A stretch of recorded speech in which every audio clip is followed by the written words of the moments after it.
Breaking news at 10 tonight, a 5.2 earthquake near Bakersfield. The shaking felt across Southern California. Now, this was the view, as you can see the camera shaking from Santa Monica. This is all playing out south of Bakersfield near the Grapevine. We do have some surveillance video from a liquor store in Bakersfield. Customers start rushing out the front door here as soon as the shaking began. Again, a 5.2 magnitude quake roughly 20 miles south-southwest of Bakersfield. It hit just after 9 o'clock tonight in an area known as Mettler. The seismograph picking up strong activity all across Southern California, down into Orange County, even reaching San Diego County. And this video just in from the 5 freeway through the Grapevine, where a huge boulder came rolling down a hillside, landing in the middle of the roadway. CHP officers on scene now, directing traffic as 3 lanes of the southbound 5 are now closed. Tammy, I know that you felt it earlier. It was quite the shock. Yes, it was. It lasted a very long time. It definitely felt like it was going on. We've had numerous aftershocks.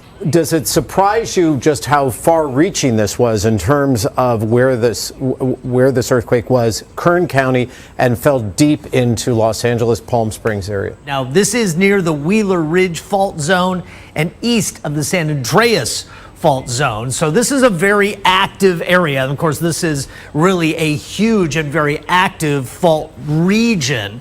But we haven't really seen anything in this particular area in a while, but you can see the entire area is affected by the overall activity as the earth constantly moves. The depth was only 7 miles, so that's very shallow, and that's why people all the way down to Los Angeles felt this earthquake tonight, again happening at 9:09. Let's go in for a tighter view. There's Bakersfield, and then right there at Mettler, one of the last stops before you get on the Grapevine is where all that activity is. At least 36 aftershocks ranging a 2.5 to 4.5. Now, I took a close look at the faults right in that exact zone, and there's some unnamed faults discovered in 1952. It's also close to the Wheeler Ridge fault. Here in the studio, because we're so far away, as Dr. Jones was describing, we felt not the primary wave but the secondary wave, which made it feel for us here a little bit more of a kind of a rolling motion.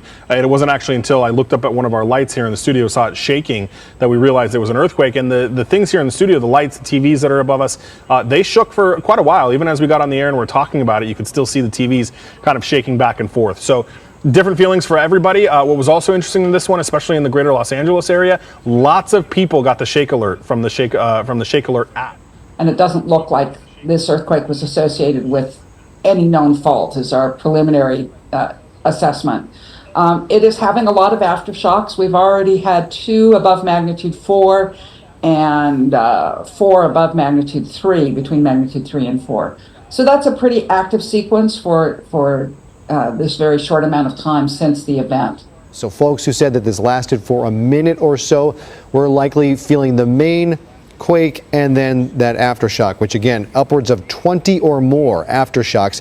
And as Dr. Jones just said, if you heard her and if you did not, she said there's always, with every earthquake we feel here in Southern California, there's a 5% chance this was simply a foreshock, which just means if a larger earthquake hits in the exact same spot, that first 5.2 magnitude quake turned out to be a foreshock to the main event. Just I felt the seat shaking. What was your reaction after that? Like, what were your first thoughts? Like, oh, just like earthquake. But it's just so natural, you know, we have them so much lately, so. What kind of happened? Tell me about it. All right, so what happened, bro, was the craziest thing. Well, you know, we were in the car. I was telling her how much I love her and going back and forth. Boom, the car started shaking like this, like, it was going like that, bro. And then I was like, we looked at the cameras. There was no one in the back, and obviously we see the front. We're like, what? And then she's like, an earthquake. And then the phones, they started ringing, and I'm like, oh, it makes sense, bro. I was like, it was. Have you been through earthquakes before? I'm gonna be honest, I have. In junior high, I was in the bathroom actually in school. And like the toilet it was like weird, like going like this. And Joanna, what about you? I have, but honestly, it wasn't as bad as it was today. I mean, like literally how he was saying, like the car was moving. It was funny because he was like, I was about to step out and like try to fight someone. I'm like, it's an earthquake. So it was crazy though. It was a lot stronger today. I will say that. We reached out to the store clerk to see if he wanted to share his experience. But understandably, they were not ready to talk. A lot of people are anxious tonight after feeling the earth move around them.